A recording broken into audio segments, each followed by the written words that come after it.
Hello dear students, welcome back to Guruvilas classes. तो आपका स्वागत है आपके अपने इकोनॉमिक्स क्लास में। तो जैसा कि आपको याद होगा कि पिछली क्लास में हमने चैप्टर नंबर 2 पढ़ा था, जिसका नाम है उपभोक्ता के व्यवहार का सिद्धांत। मतलब कि आप जो सामान खरीदते हैं उसके पीछे हमारा क्या साइंस, क्या लॉजिक होता है, उसके बारे में हमने ऑलरेडी चैप्टर शुरू कर दिया था। तो हमने जो टॉपिक्स कवर किए थे वो आपको याद होगा, रिवाइज कर लेते हैं। सबसे पहले हमने पढ़ी थी कि कहानी का जो नायक होता, जो हीरो है, वो है आपका उपभोक्ता।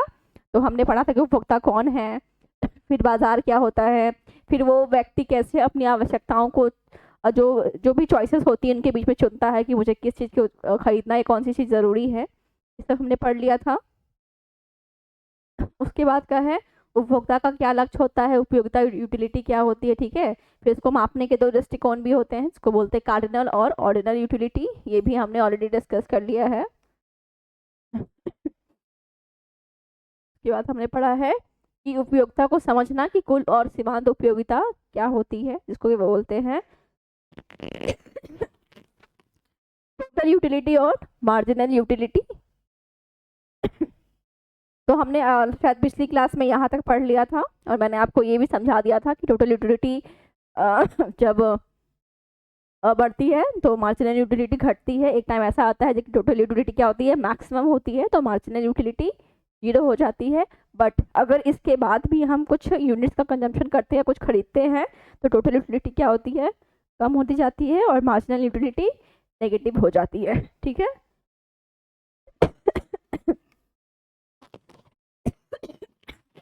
Excuse me। चलिए, तो उसी का जो प्रीवियस जो आपका था चार्ट था, टेबल था, उसको अब हम देखते हैं यहाँ पे ग्राफ से, ठीक है। तो ये एग्जाम के पॉइंट ऑफ व्यू से बहुत इंपॉर्टेंट है। जो टॉपिक है आपका उसमें ये है कि उपभोग का पहला नियम, यानी कि ह्रासमान सीमांत उपयोगिता, जिसको हम कहते हैं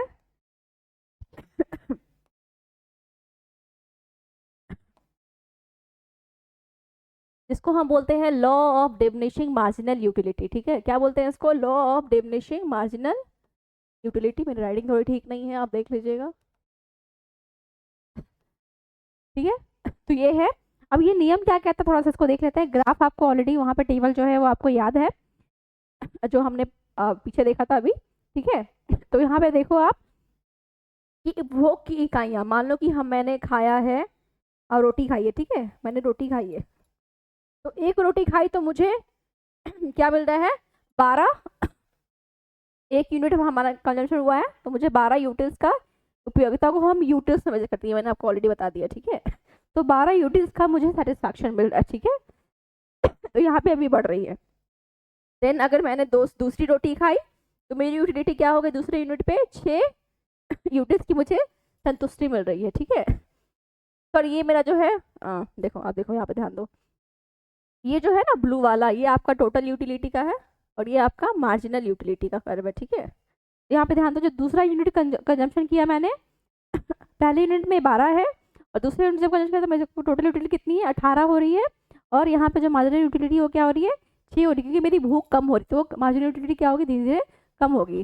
जब मैंने तीसरा यूनिट खाया तो मुझे क्या हुआ कि मेरे को 22 यूटिल्स का टोटल यूटिलिटी मिला, और यहाँ पे 4 मेरा मार्जिनल यूटिलिटी है, ठीक है। फिर आपको देखो 4वें यूनिट पे यहाँ पे 24 है, और यहाँ पे 2 है, ठीक है। जब मैंने 5वां यूनिट कंजम्पशन किया तो मेरा जो टोटल यूटिलिटी है, मतलब यहाँ पे क्या है, मुझे अब इसके बाद मुझे इसके बाद रोटी नहीं चाहिए, अब मेरा पेट भर चुका है, ठीक है। तो यहाँ पे क्या है, टोटल यूटिलिटी क्या है, मैक्सिमम है, ठीक है। और वहीं पे मार्जिनल यूटिलिटी यहाँ पे क्या है, 0 हो गई है, क्योंकि इसने इस लाइन को, आपका ये वाई एक्सिस होता है, ये आपका एक्स एक्सिस है, तो इसने इसको टच कर लिया, ठीक है। मतलब क्या हुआ, देखो कि एक टाइम पे आपकी टोटल यूटिलिटी बढ़ रही है, और उसी टाइम पे आपकी जो मार्जिनल यूटिलिटी है धीरे धीरे कम होती जा रही है। और एक टाइम पे जब आपकी भूख बिल्कुल खत्म हो गई है, टोटल यूटिलिटी क्या है, मैक्सिमम है, तो सेम टाइम पे मार्जिनल यूटिलिटी क्या होती है, 0। यानी कि अब इसके बाद अगर मैं कुछ खाऊंगा या यूनिट का कंजम्पशन करूंगा तो मेरी क्या होगी, मार्जिनल यूटिलिटी नेगेटिव हो जाएगी, ठीक है। और यहाँ पे जो टोटल यूटिलिटी है वो भी घट जाएगी। समझ में आ रही है?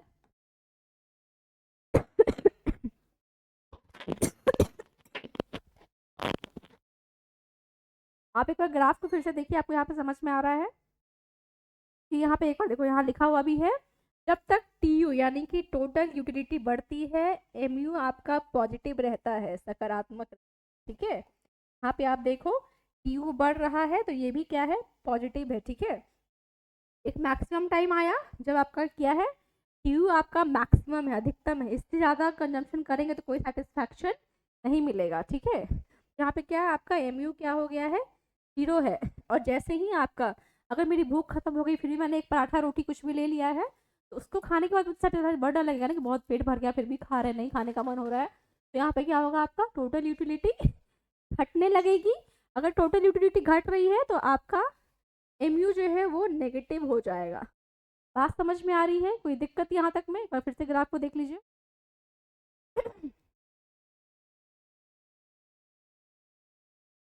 ठीक है, चलो अब पॉइंट्स पढ़ते हैं। यहाँ पे लॉ क्या है, जैसे जैसे हम किसी वस्तु की अधिक से अधिक इकाइयों का उपभोग करते हैं, प्रत्येक अतिरिक्त इकाई पे, एक्स्ट्रा इकाई पे मिलने वाली सीमांत उपयोगिता घटती जाती है। ठीक है, बात समझ आ रही है? क्यों? क्योंकि हमारी आवश्यकता धीरे धीरे पूरी होने लगती है और वस्तु को अधिक पाने की इच्छा कम हो जाती है। कहने का मतलब ये है कि जैसे जैसे हम एक्स्ट्रा यूनिट का कंजप्शन करते हैं, मान लो कि मेरे पास, मैं शॉपिंग मॉल गई, मुझे था कि मैं 2 ही कपड़ा लूँगी, ठीक है, 2 ही कपड़ा लूँगी, लेकिन सडन क्या हुआ, मेरे पास, मुझे किसी ने गिफ्ट दे दिया, कोई मेरा रिश्तेदार मिल गया, किसी ने मुझे पैसे दे दिए, मैंने कि 10 कपड़े ले, तो क्या क्या होगा कि अब मुझे लगेगा कि ठीक है अब मेरे पास 10 कपड़े हो गए, मैं बहुत ज़्यादा सेटिस्फाइड हो गई, अब मुझे ज़रूरत नहीं है। ठीक है, या फिर मुझे बहुत भूख प्यास लगी थी, मैंने 1 गिलास पानी पिया, मुझे और प्यास लगी है, मैंने 2 गिलास पानी पी लिया, ठीक है, तो मैं फुल्ली सेटिस्फाइड हो गई, अब मुझे प्यास नहीं लग रही। लेकिन उसके बाद भी अगर मुझे एक्स्ट्रा ग्लास ऑफ वाटर दिया जाता है तो शायद मैं उसको 2 गिलास पानी पी सेटिस्फाइड। ठीक है, वही कह रहे हैं, अगर आप पानी का गिलास रख भी दोगे तो उसको पीने की या पानी की जो इच्छा है वो कम हो जाएगी। वही यहाँ पे कह रहा है कि हमारी आवश्यकता जैसे जैसे पूरी होने लगती है, हम वस्तु को पाने की या उसको यूज करने की अपनी इच्छा कम कर देते हैं। ठीक है, टीयू और एमयू में संबंध क्या है, जब तक टीयू बढ़ता है जब तक टोटल यूटिलिटी बढ़ती है, एमयू सकारात्मक यानी कि पॉजिटिव रहता है, जो मैंने आपको वहाँ ग्राफ पे भी दिखाया है। और जैसे जैसे आपको, ये बहुत इंपॉर्टेंट है, इसको आप लिख लो कहीं पे भी, तो स्टार मार्क करो, ये बहुत इंपॉर्टेंट। ठीक है, और जब टीयू अधिकतम होता है एमयू शून्य हो जाता है, और उसी तरीके जब टीयू घटने लगता है तो एमयू नेगेटिव हो जाता है। बात समझ में आ रही है?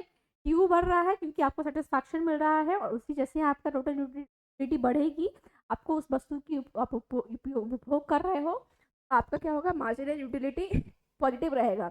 एक टाइम ऐसा आएगा जब आप फुल्ली सेटिस्फाइड हो जाएंगे तो आपकी मार्जिनल यूटिलिटी 0 हो जाएगी। ठीक है, आप सेटिस्फाइड हो चुके हैं, लेकिन उसके बाद भी अगर आप कुछ खा पी लेते हैं तो आपका एमयू क्या होता है, नेगेटिव होने लगता है, क्योंकि आपको ज़रूरत नहीं है, आपका पेट मन सब भर चुका है। ठीक है, आई होप यहाँ तक कोई दिक्कत नहीं है। चलिए आगे बढ़ते हैं। हाँ, अब है कि इतना सब कुछ करने समझने के बाद भी, ठीक है, मेरे को चॉइसेस मिल गई, अब क्या है कि उपभोक्ता की बाधा है, क्या है हमारी, क्या प्रॉब्लम है कि हमारी इच्छाएं क्या है, अनंत है। सबसे ज़्यादा प्रॉब्लम इकोनॉमिक्स में या दुनिया में जो लोगों के बीच में है वो यही है कि हमारी जो इच्छाएं हैं वो बहुत सारी अनलिमिटेड वांट्स है। ठीक है, और उसको पूरा करने के लिए लिमिटेड रिसोर्सेस है, मतलब कि साधन सीमित हैं। सीमित साधन का मतलब हो सकता है कि मेरी एक सैलरी लिमिटेड है, मुझे अगर 50,000 रुपये मिलते हैं तो मैं 50,000 में ही अपना रेंट दूंगी, खाने पीने का खर्चा, कपड़ा हो गया, बच्चों का फी, जो भी आपका हो रहा है, आपका खर्च हो रहा है, वो सब आप उसी में करिएगा। ठीक है, भले ही आपका सपना करोड़ों का हो तो शायद हम उसको पूरा ना कर पाए, क्योंकि मेरे पास सैलरी जो है वो लिमिटेड है। वही कह रहे हैं कि आपकी इच्छाएं अनंत है, लेकिन उसको पूरा करने के लिए आपके पास साधन बहुत सीमित है। तो इकोनॉमिक्स की ये बड़ी बड़ी समस्या है, जो समस्या हम सबकी भी है। ठीक है, चलिए यहाँ पे देखते हैं। तो क्या करते हैं, अब समस्या तो हो गई है तो उसको ऐसे छोड़ तो सकते नहीं है, तो उसका समाधान करने के लिए क्या किया हमने, हमने कुछ अपने बजट, जैसे होता है कि शादी का मेरा बजट 10 लाख रुपए का है, ठीक है, मैक्स टू मैक्स हम अपना बजट बना रहे हैं 10 से 11 का, उससे ज़्यादा अगर कुछ आया भाई तो हम परेशान हो जाएंगे, हम नहीं कर पाएंगे। ठीक है, ऐसा सोचते हैं ना, शादी का बजट प्लानिंग करते हैं ना आप, तो वही क्या होता है, तो इकोनॉमिक्स में क्या हमें बताया कि ठीक है तुम्हारी बहुत सारी समस्याएं हैं, कोई परेशानी नहीं है, आप क्या करिए, आप बजट लाइन बजट सेट बनाइए। ठीक है, बजट लाइन बजट सेट का मतलब होता है कि मान लो पहले आप यहाँ पे ध्यान से देखो, ठीक है।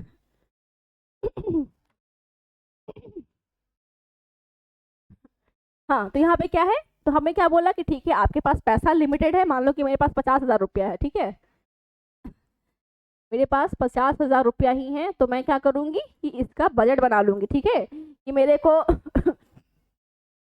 10,000 में रेंट और अपना खाना पीना कर लेना है, 5,000 मेरा भाड़ा जाएगा, आने जाने का, ऑफिस आने जाने का खर्चा वगैरह हो गया, खाने पीने का बाहर, ठीक है, 5,000 रुपये मुझे सेव भी करने हैं। बात समझ आ रही है?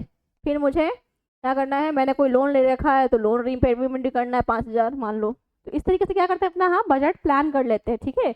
एक कस्टमर एज अ कंज्यूमर या फिर एज अ पर्सन ऑल्सो हम क्या करते हैं कि अपना एक बजट सेट बना लेते हैं कि मेरे को अपने 50,000 की सैलरी को यहाँ यहाँ वैसे हर जगह कैसे कैसे खर्च करना है, ठीक है, ताकि जो मेरी इच्छाएं हैं, जो भी बची थोड़ी बहुत है जो ज़रूरी है, मैं उसको पूरा कर सकूँ। तो आइए देखते हैं क्या है। तो बजट सेट क्या होता है बच्चों? बजट सेट एक ऐसा बंडल है, ठीक है, इसमें हम क्या करते हैं, एक उपभोक्ता अपनी दी गई आय बोले तो इनकम और वस्तुओं की कीमतों पर खरीद सकता है, ठीक है। बजट सेट क्या बनाया हमने कि हमने अपना बजट सेट, मैंने अपना बजट फिक्स कर लिया है कि मेरे को मार्केट जा करके 1,000 में क्या करना है, घर के लिए राशन और रेंट भी दे देना है, ठीक है। तो ये मेरा बजट सेट हो गया। तो मैं क्या करूँगी, रेंट तो फिक्स आपका होगा लेकिन राशन में हम ऊपर नीचे कर सकते हैं, ठीक है। मान लो कि मैंने रेंट दे दिया 4,000 रुपया, 6,000 मैंने रेंट दे दिया, ठीक है। तो बाकी के 4,000 बचे हैं, उसमें भी मैं अपना राशन लूँगी और मैं ये देखूंगी कि राशन में हम उन चीज़ों को ऐड करेंगे जो मेरे डेली यूज़ में मुझे सबसे ज़्यादा ज़रूरी है, ठीक है। अगर कुछ एक्स्ट्रा है, चॉकलेट चिप्स बिस्किट है, तो उसको हम इस हटा देंगे कि अभी जरूरत नहीं इसकी, इसके खाए बिना हम रह सकते हैं, ठीक है। तो बात समझ आ रही है? तो बजट सेट में हम उन चीज़ों का ही बेसिकली बंडल्स बनाते हैं जो हमारे लिए ज़्यादा ज़रूरी होता है, ठीक है। यहाँ पे देखिए ज़रा, हाँ यहाँ पे, चलो अब नेक्स्ट यहाँ पे देखते हैं कि बजट सेट समझ आ गया कि हमने उन सब चीज़ों को क्या किया है, डाल दिया है सेट बना करके। मुझे ये चीज़ अपनी सैलरी से सबसे पहले लेना है, वो ज़्यादा ज़रूरी है, ठीक है। अब आपका आता है बजट लाइन। बजट लाइन आपका होता है उन सभी बंडलों को दर्शाती है जिन पर उपभोक्ता की पूरी आय खर्च हो जाती है, ठीक है। इसका पहले डायग्राम बना हुआ है क्या नीचे, बजट सेट और बजट लाइन का? तो कोई नहीं, चलो मैं बनाती हूँ, आपका कोई दिक्कत नहीं है।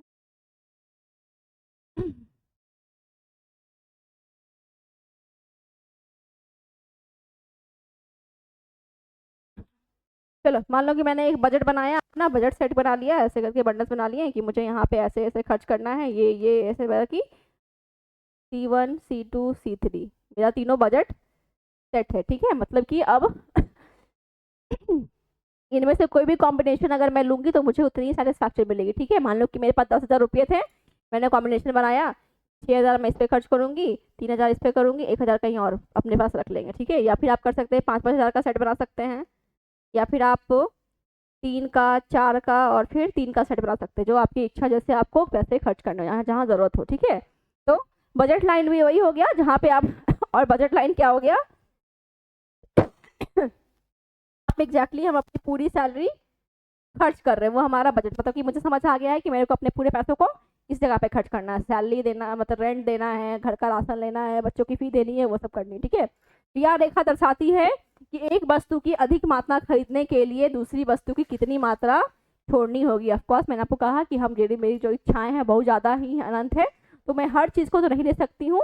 तो बजट लाइन भी आपको ये बता देता है कि आपको क्या करना है मतलब कि आपको क्या सबसे ज़्यादा ज़रूरी है और किस ऐसा क्या है चीज़ जिसको आप बहुत नेसेसिटी है, जैसे कि आप चावल दाल जो हम खाते हैं, आटा सब्जी, उसको हम नहीं छोड़ सकते हैं, भले ही हम चिप्स कुरकुरे बर्गर पिज्ज़ा छोड़ दें, ठीक है। तो जो चीज़ नेसेसिटी है, बहुत ज़रूरी है, वो क्या होगी मेरी उसकी अधिक मात्रा खरीदूंगी।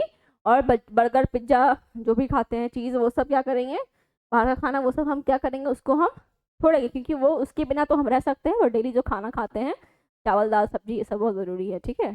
तो अब बजट रेखा का समीकरण क्या होता है, देखो अब बजट रेखा यहाँ पे क्या है, प्राइस, पी से मतलब क्या हो रहा है यहाँ बच्चों, प्राइस है, वस्तु एक P1 यानी कि एक P1 वस्तु की प्राइस, और X क्या हो गया, वस्तु की मात्रा, जिसको बोलते हैं क्वांटिटी, ठीक है। P2 यहाँ पे है दूसरी वस्तु का प्राइस, और सेम उसकी कितनी क्वांटिटी ली है, टोटल क्या हम कितना हमने पैसा दिया है, ठीक है। तो यहाँ पे वही कह रहा है कि P1 क्या है, वस्तु 1 की कीमत, X1 का मतलब होता है वस्तु 1 की कितनी मात्रा कर दी। मान लो कि 10 रुपये का मान लो कि 10 रुपये का सामान था तो मैंने 5 kg खरीद लिया, तो 50 रुपये का ये हो गया, ठीक है, P1। और सेम मान लो कि P2 था 50 रुपये किलो, तो मैंने इसकी 2 ही यूनिट खरीदी, ठीक है। तो ये कितने का हो गया बच्चों, 100 रुपये का हो गया, ठीक है। तो ये क्या है, मैंने हमने सेट बना लिया कि मुझे जो सस्ता सामान है उसको मैं ज़्यादा क्वांटिटी में खरीद लूँगा, एक बजट बनाया हमने। जो महंगा सामान है उसकी क्वांटिटी हम थोड़ी कम रखेंगे, ठीक है। और टोटल पैसा हमने कितना खर्च किया हुआ है, ठीक है, मतलब हमारी जो इनकम है। बात समझ में आ रही, कोई दिक्कत है इसमें? कोई दिक्कत तो नहीं है, समझ में आ रहा है? तो यहाँ पे एक डायग्राम है, उसको भी देख लेते हैं हम। क्या है यहाँ पे कि हमारी, देखो हमारी इनकम क्या है, लिमिटेड है, ठीक है। लेकिन हमारी जो इच्छाएं हैं, हमारी जो वांट्स है, वो क्या है, अनलिमिटेड है, ठीक है। यहाँ पे क्या होता है कि आम की मात्रा, केले की मात्रा। अच्छा ठीक है, यहाँ पे हमने बजट लाइन बनाया है एक, ठीक है। आम की कितनी मात्रा खरीदी हमने, मान लो कि आम की 0 मात्रा खरीदी है, केले की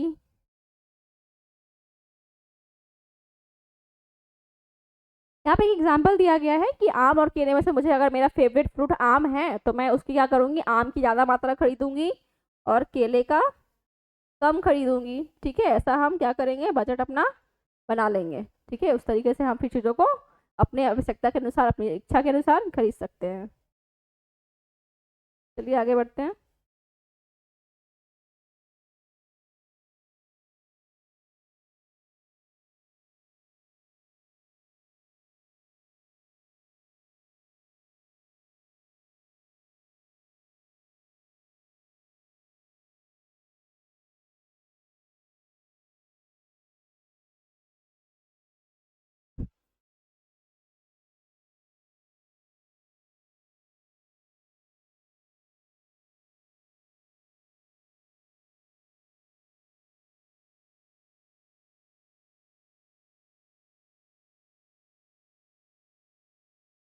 चलिए आइए इस स्लाइड पे आते हैं, ठीक है। चलो बच्चों, यहाँ पे देखिए आपके एग्जाम, जब देखो, जो मैंने आपको बताया ना कि सीमांत, आसमान सीमांत उपयोगिता होगी या टोटल यूटिलिटी, मार्जिनल यूटिलिटी होगी, उसको मापने का तरीका, वो सब बहुत इंपॉर्टेंट है, ठीक है। उसके बाद देखिए आपके एग्जाम के हिसाब से सर्वोत्तम विकल्प खोजना, उपभोक्ता संतुलन, ठीक है। अब क्या है यहाँ पे कि सर्वोत्तम विकल्प कैसे खोजे, मतलब कि जो बेस्ट ऑप्शन है वो मैं कैसे ढूंढूं, ठीक है। मतलब कि उपभोक्ता, ताकि क्या हो, कंज्यूमर क्या हो, आपके बैलेंस में हो। मान लो कि देखो यहाँ पे देखो क्या होता है, उपभोक्ता संतुलन का मतलब होता है कि कंज्यूमर क्या हो, इक्विलिब्रियम में हो, ठीक है।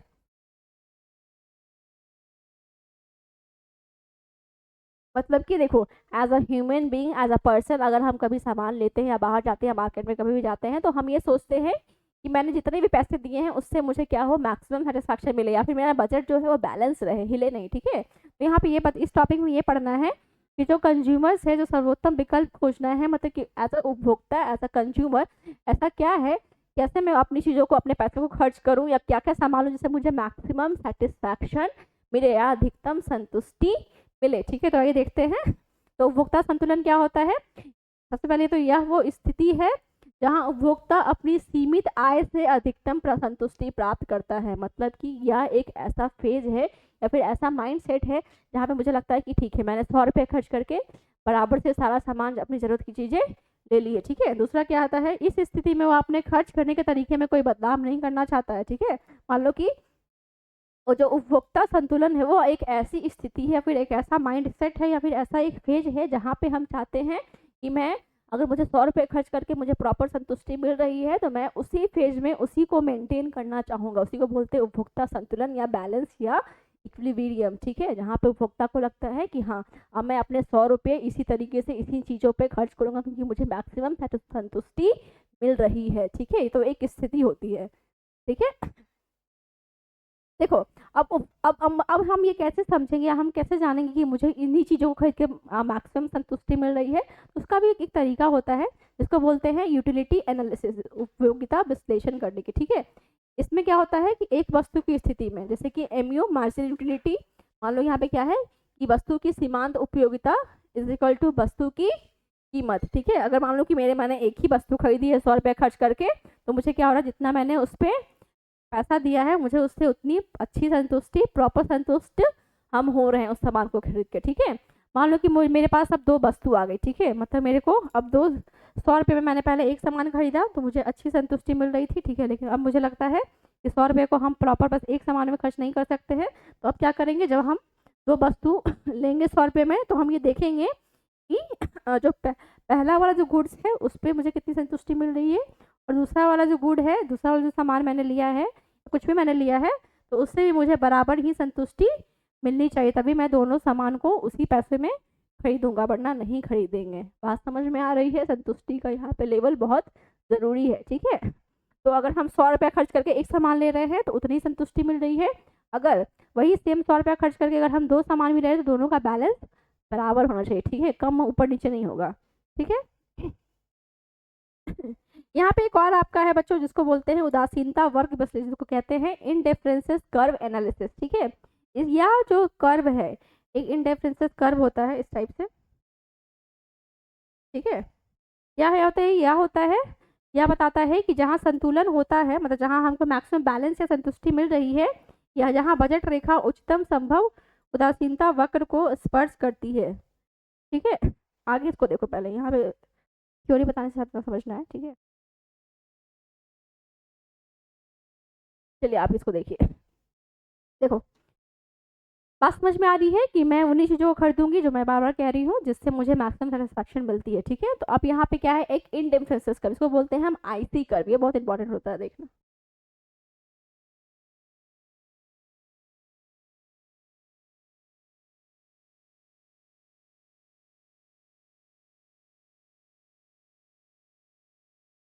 Sorry, just wait for 1 minute.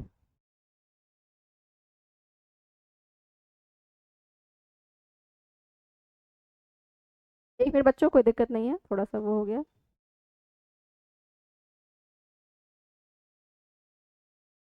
चलिए थैंक यू बोल दीजिए आदित्य जी को, जो ऑपरेटर है। उससे गलती हो गई थी, कोई दिक्कत नहीं है, ऐसा हो चलता है कभी कभी बीच में। चलिए आगे बढ़ते हैं। अब देखो, यहाँ पे मैंने आपको बताया कि इंडिफरेंसेस कर्व है, जो आप बताती है आपको कि कैसे हम अपनी जो सेटिस्फैक्शन लेवल उसको मेजर कर सकते हैं, ठीक है। तो सबसे पहले आप यहाँ पे देखो कि यह वक्र 2 वस्तुओं के उन सभी संयोगों को दर्शाता है जिनसे उपभोक्ता को एक समान संतुष्टि मिलती है। मैं और कह रही थी कि अगर मैंने 100 रुपये है, मेरे पास 100 रुपये, तो ये मेरी इच्छा है, मेरी संतुष्टि है कि मैं उसको एक सामान लेके खरीदूँ, या फिर मैं उससे 4 सामान लूँ जो मुझे सेम लेवल ऑफ सेटिस्फैक्शन दे रहा है जो मुझे एक सामान खरीदने में मिल रहा था, ठीक है।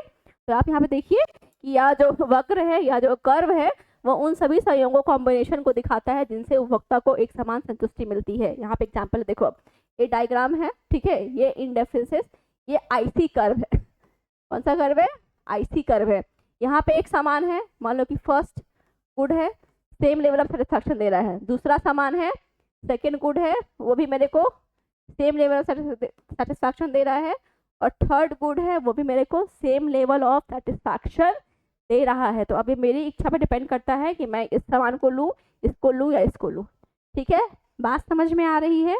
चलिए आगे बढ़िए। उपभोक्ता वक्र पर किसी भी बिंदु के प्रति उदासीन इंडिफरेंट होता है, ठीक है।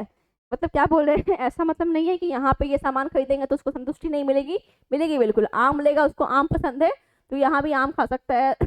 मतलब कि 10 किलो आम, 20 किलो, जो भी है, मतलब जो भी जितने पैसे हैं उसमें वो खरीद सकता है, ठीक है, कोई दिक्कत नहीं है। वो उसको सेम लेवल सेटिस्फैक्शन मिलेगा, ठीक है।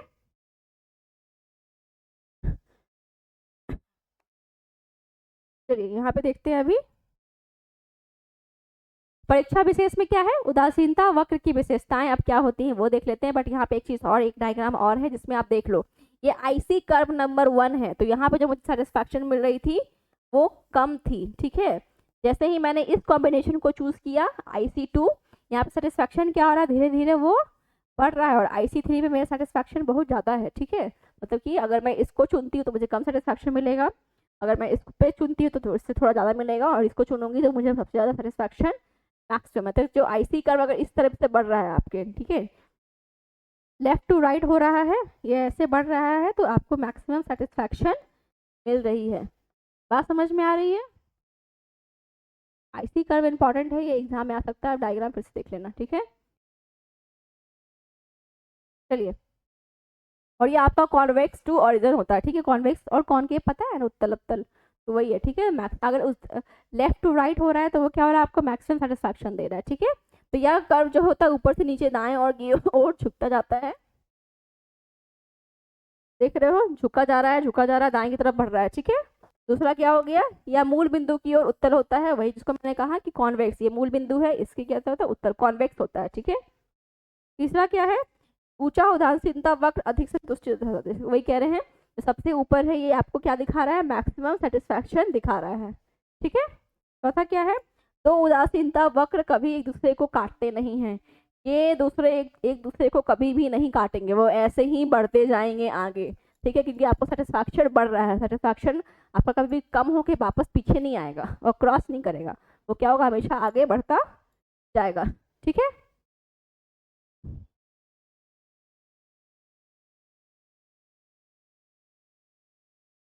आ जाइए, चलिए, हमने अभी इससे पहले वाले साइड में हमने पढ़ा था बजट लाइन। बजट सेट समझ आ रहा ना, बजट सेट क्या होता है, जहाँ पे हम अपने पैसों के हिसाब से, अपनी इनकम, अपनी आय के हिसाब से बजट बनाते हैं।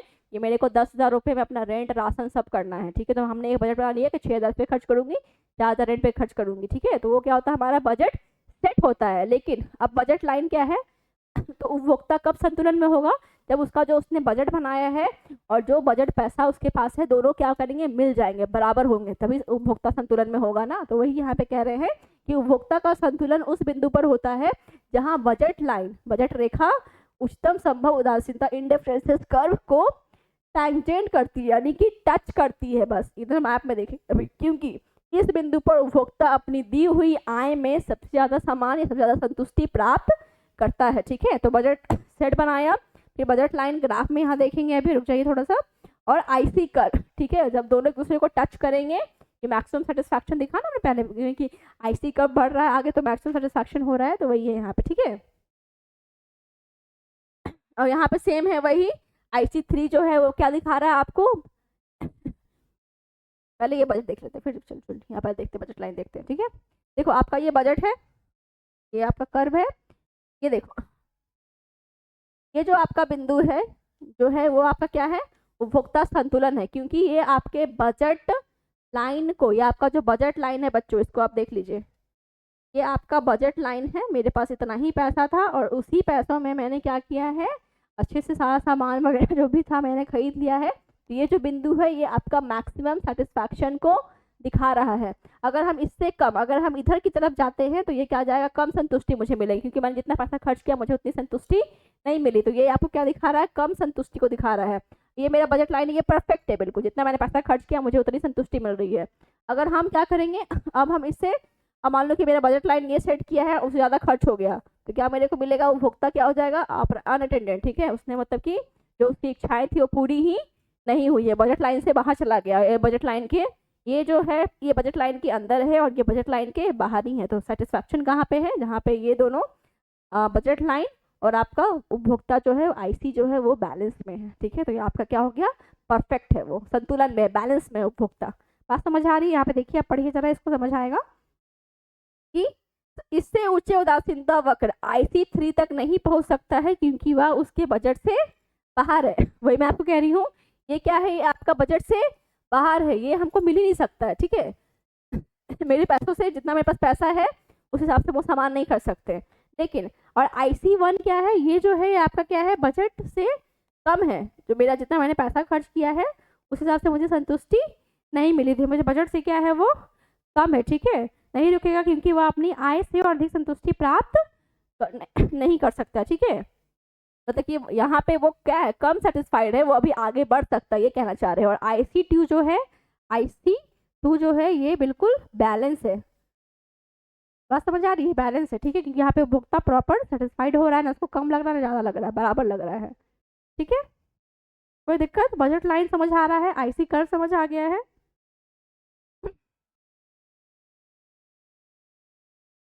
अच्छा,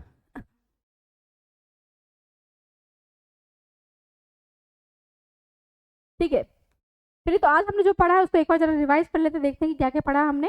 सबसे पहले हमने शुरू किया था टोटल यूटिलिटी और मार्जिनल यूटिलिटी से। हमने ये पढ़ा था कि टोटल यूटिलिटी जब मैक्सिमम होती है तो मार्जिनल यूटिलिटी क्या होती है बच्चों, वो शून्य होती है। उसके बाद हमने पढ़ा कि जैसे जैसे टोटल यूटिलिटी बढ़ती है मार्जिनल यूटिलिटी क्या होती है, पॉजिटिव रहती है, ठीक है, बट वो घटती है, बट पॉजिटिव घटती है। और उसके बाद क्या होता है, जब टोटल यूटिलिटी आपकी मैक्सिमम होती है तो मार्जिनल यूटिलिटी शून्य हो जाती है।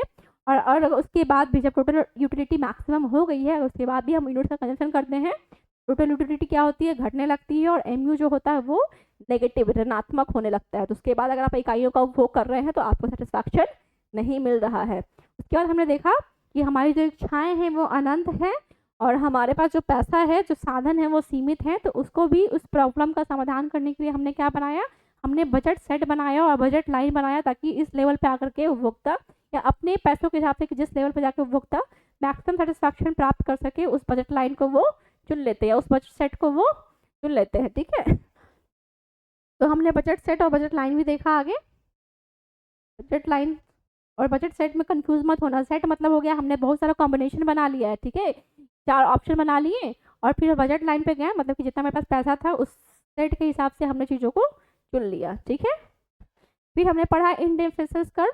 इंडिफरेंसेस कर्व जिसको बोलते हैं उदासीनता वक्र विश्लेषण का मेन मकसद ये होता है कि जब उपभोक्ता कैसे संतुलन में, बैलेंस में रहे, ठीक है, मतलब कि ऐसा नहीं हो कि उसका जो बजट बनाया है उससे वो हिलडुल के ऊपर नीचे हो जाए, नहीं, बैलेंस में रहने के लिए इंडिफरेंसेस कर्व बहुत ज़रूरी है, ठीक है, ताकि वो अपने खर्च को सही तरीके से बैलेंस कर पाए, ठीक है। तो उदासीनता वक्र जो होती है वो बताती है कि मेरी जो भी मेरी इच्छाएं हैं उसको कैसे प्रॉपर बैलेंस करके हम डिस्ट्रीब्यूट करें या मापें, ठीक है। तो यहाँ पे हमने देखा, और आपने देखा कि आईसी कर्व जो होता है, इंडिफरेंसेस कर्व जिसको बोलते हैं उदासीनता वक्र भी बोलते हैं, वो कॉन्वेक्स होता है, ठीक है। यहाँ पे हमने 3 सेट बना लिए हैं, ठीक है।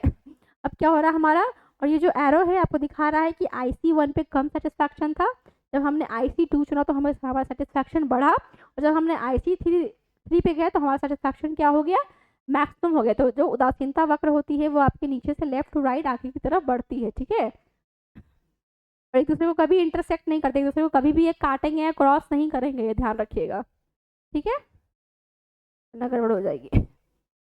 चलिए, और यहाँ पे क्या होता है, इष्टतम बिंदु जिसमें मैक्सिमम सेटिस्फैक्शन होता है वो कब होता है बच्चों, मैक्सिमम सेटिस्फैक्शन कब मिलता है, जब हमारा क्या होता है, जो हमारा बजट लाइन है, ये हमारा ब्लू वाला जो है वो हमारा बजट लाइन है, और जो हमारा पैसा खर्च किया हमने वो क्या, हमारा उपभोक्ता क्या है, संतुलन में है, ठीक है। आप समझ आ रही हो, मैक्सिमम सेटिस्फैक्शन उसको यहाँ पे मिला, तो हमारा क्या हो गया, उपभोक्ता यहाँ पे बैलेंस में है, ठीक है।